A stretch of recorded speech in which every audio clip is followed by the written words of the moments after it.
A man in Hamilton, Pennsylvania is in some serious trouble. 45-year-old Donald Krantz has been accused of selling heroin 3 separate times to undercover detectives. In total, over 140 bags of narcotics were handed over to police during the deals.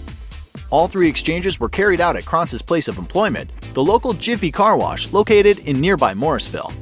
Cops were initially tipped off after a report came in about a man nicknamed DC who was dealing heroin from the car wash.